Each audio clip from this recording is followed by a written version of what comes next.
You ever wonder how a machine can read a sentence or listen to a piece of music and actually get the context from beginning to end? How does it remember that crucial first word by the time it gets to the last? Well, for a long time, it just couldn't. For the longest time, AI had this kind of digital amnesia. But the moment it learned to remember, everything changed. All right, so here's how we're going to unpack this incredible story. First, we're going to tackle what I call AI's amnesia problem. Then we'll get into the nitty-gritty of the fading signal that was causing it. We'll witness the birth of a brand new kind of memory cell, understand its brilliant gatekeeper solution, and then we'll watch it absolutely ace its memory tests. And finally, we'll trace its legacy all the way to the AI that we're all using today. So, back in the early days, the big hope for handling things like language or sound, sequential stuff, was this thing called a recurrent neural network, or an RNN. Now, they were designed with these feedback loops, which, in theory, should have allowed them to remember past information. But, in practice, they had a really big flaw. And that flaw leads us to this. Just a wild question. Seriously, think about it. How can you have a machine that reads a whole paragraph but has already forgotten the very first sentence? It's like trying to follow a movie but forgetting the main character's name 2 minutes in. This was the frustrating reality for early AI. They had a really bad case of short-term memory loss. Yeah, the very tool they had to help them remember was actually failing them. See, when an RNA made a mistake, a little correction signal, an error, had to travel backward through time, through the whole sequence to adjust things. But over long distances, that signal just fizzled out. It got weaker and weaker until it was basically gone. It was like shouting a message across a huge canyon and having it turn into a whisper before it ever reached the other side. So, what was actually happening here? Why was this signal vanishing into thin air? To really get why the solution was so brilliant, we have to play detective for a minute and understand the diagnosis. And believe me, this thing stumped researchers for years. And the culprit has a name, a very famous one in AI, the vanishing gradient problem. The gradient is just a fancy mathematical term for that error signal we're talking about. And the real issue was that this signal would shrink exponentially. So with every single step it took backward in time, it got a little bit smaller and then a little smaller until, poof, it vanished. And without that signal, the network just couldn't learn from its past mistakes. It was flying blind. The perfect analogy for this is the whispering game. You might know it as telephone. You start with an important message, right? It's clear, it's strong. But then it gets whispered from one person to the next, and each time it gets a little more distorted, a little fainter. By the time it reaches the end of the line, the message is total gibberish, or it's gone completely. That is exactly what was happening inside these early neural networks. And this brings us to 1997 and this incredible paper by Hochreiter and Schmidhuber.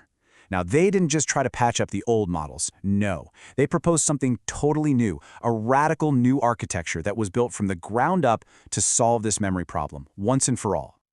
And this comparison just says it all. Over on the left, you've got your standard, simple RNN unit. And yeah, it's pretty forgetful. But on the right, you have their invention, the long short-term memory cell, or LSTM. Look, it's way more complex, but for a really good reason. It was built with one purpose in mind, not just to store information, but to protect it. Okay, and the secret sauce, the core of this whole thing, is what they called the constant error carousel. And this part is just genius. Think of it like a private express highway for information. It's this special protected pathway inside the memory cell where that error signal can just zoom backward through time without ever decaying. It keeps the message perfectly intact. But just having an express lane isn't quite enough. You need traffic control, right? The network has to be smart about what information even gets onto this highway and when that information should be used.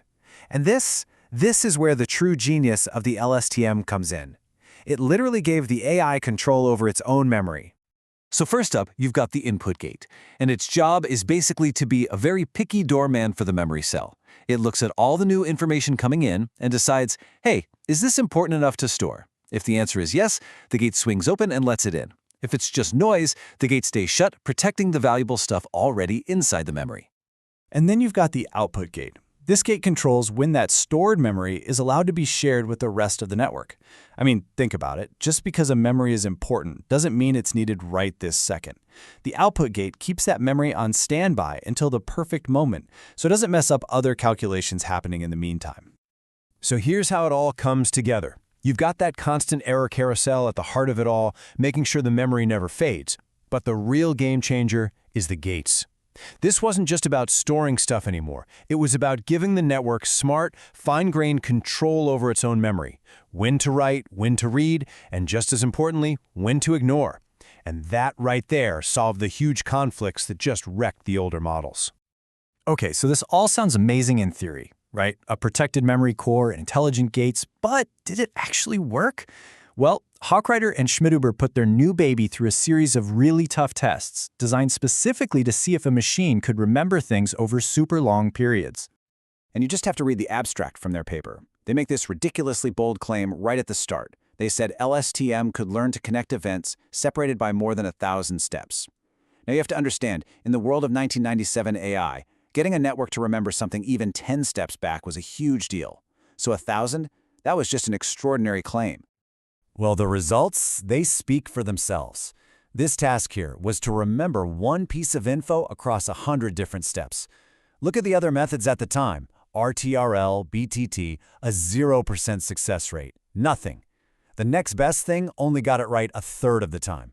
And then you have LSTM, a perfect 100% success rate. It wasn't just better, it was a total game changer. And it wasn't just that it succeeded, but how fast it figured it out. LSTM needed, on average, just a little over 5,000 examples to master the task. Meanwhile, the other methods were failing for millions and millions of attempts. This wasn't just a small improvement, it was a fundamental breakthrough in how efficiently a machine could learn. So, why are we still talking about a paper from 1997 today? Because solving this long-term memory problem, it wasn't just some cool academic puzzle. It unlocked capabilities that literally paved the way for the AI revolution that we are all living through right now. I mean, you can draw a straight line from this one paper to technologies that are just part of our daily lives. In the 2000s, it completely took over handwriting and speech recognition. By the 2010s, it was the engine inside Google Translate, in the brain and early versions of Siri and Alexa. And even today, its core ideas, like these gating mechanisms, are baked right into the DNA of the most advanced models out there, including the transformers that power things like ChatGPT. Now, to be fair, the authors were totally honest about what LSTM couldn't do. For instance, it really struggled with these weird, abstract logic puzzles. Think of it like a mystery where you need to combine a clue from page 1 and a clue from page 100 to solve it, and neither clue makes sense on its own. The model had a hard time putting those two specific, distant pieces together. And of course, this whole gate system is more complex than a basic RNN. And that's what makes it great science. They understood not just what they had solved, but what challenges were still out there. And that kind of brings us to our final thought here. The invention of LSTM was this huge pivotal moment where we taught machines how to truly learn from the past. We gave AI a reliable memory. So the question for us now, as we look at these incredibly advanced systems, is what's the next fundamental human ability that machines are going to have to learn to take that next giant leap forward?